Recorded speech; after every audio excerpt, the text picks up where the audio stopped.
Hi, this is Nick, master electrician for over 30 years. I'm going to tell you a little bit about how I got started. I started in the electrical trade right out of high school and started doing residential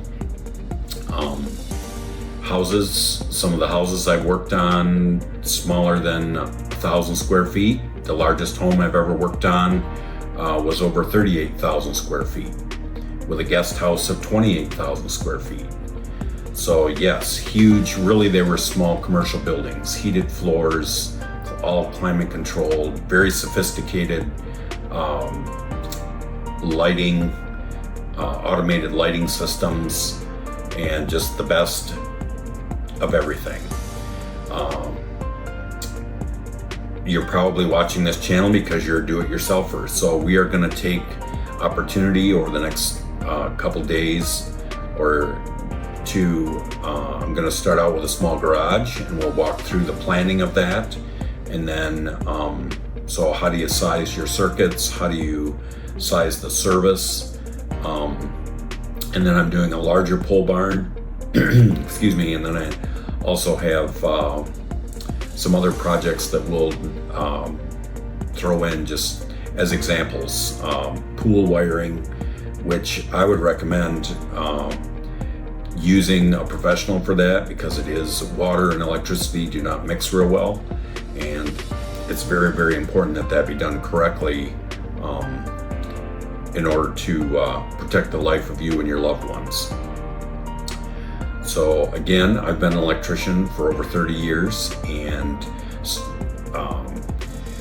for those of you that don't know, you start out as an apprentice, and takes 8,000 hours, at least in the state of Michigan where I'm at, to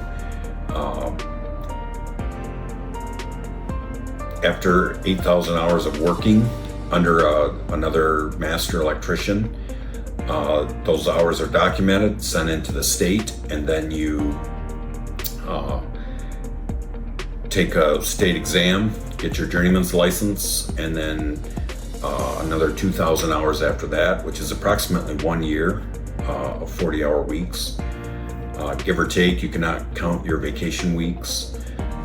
You can then apply for a master's license, which allows you to pull permits and do your own jobs and have people work underneath you, as well as teach others, which really in the electrical trade, you're teaching others all the time, because either you're being taught by a journeyman, or even as a second or third year, fourth year apprentice, you will have a first or second year put underneath you so that you are teaching them. It's not necessarily up to the journeyman to do all the teaching.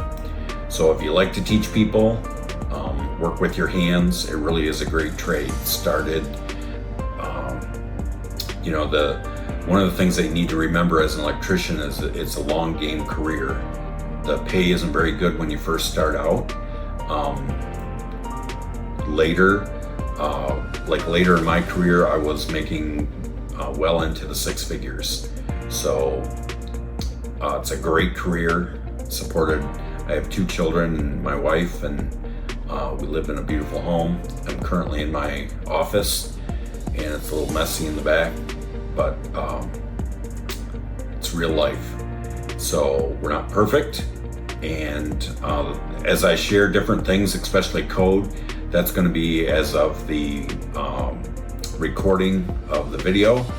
And as you may or may not know, codes change not all the codes, but codes do change every 2 years. Every 2 to 3 years, there's a new code book put out. So I will try to go back and do code updates in regards to that. So we'll talk about many, many different things as we go forward.